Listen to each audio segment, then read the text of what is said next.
One TV Patrol. Tingulan di pangandaman sa CDRRMC Uzamis. Mas gipangandaman pa sa City Disaster Risk Reduction and Management Council Uzamis ang La Nina o tingulan. Tipikong bahin sa pagpangandam sa CDRRMC Uzamis ang pag-realign gikan sa unang gipunduhan nga mga programa o proyekto. Sa napurubahang resolusyon, ang council bigahin og 11 milyones pesos alang sa pagpalitong mga light o heavy equipment, pondo alang sa pagatukurong Emergency Operation Center building, communication equipment, rescue equipment o pila ka pieces na CCTV camera aron ipang-install sa pila ka mga bahin sa syudad. Matod pa ni Uzamis City CDRRMO Officer Rico Guanco Jr. nga karong bulan sa Hulyo giobserbar nga Disaster Resilience Month gumikan kay nining bulan na magsugod ang wheat season gumikan sa mga nakadiyang weather disturbance sa dagat Pasipiko.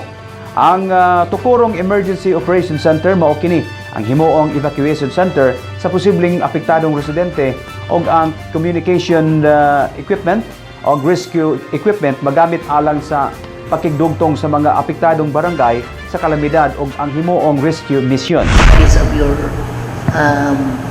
requests. Yeah. Yes, Nakay Madam kopya. Chair. Can I have a copy also?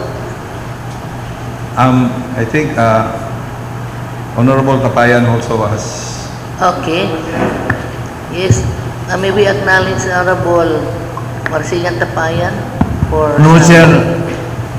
We are aware that we have a budget, current budget for our CCTV equipment of 7.5 million. But recent development would demand that we need to augment this budget by 2 million, thereby increasing the budget from 7.5 to 9.5 million.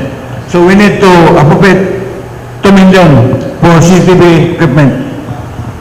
Aside from that, we need to make a new budget for a new plan.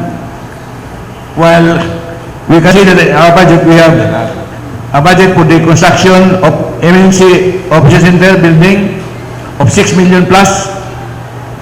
We need to appropriate also for the repair improvement of health centers and evacuation centers because there is a memorandum of the DLG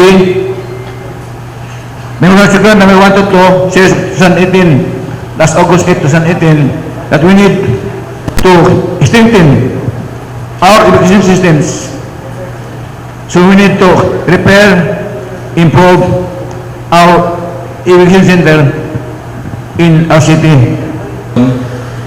Towards realizing that the equipment of for the capacity of the CDRMC be augmented. So nainabot sa to ang mga additional nga rescue equipment.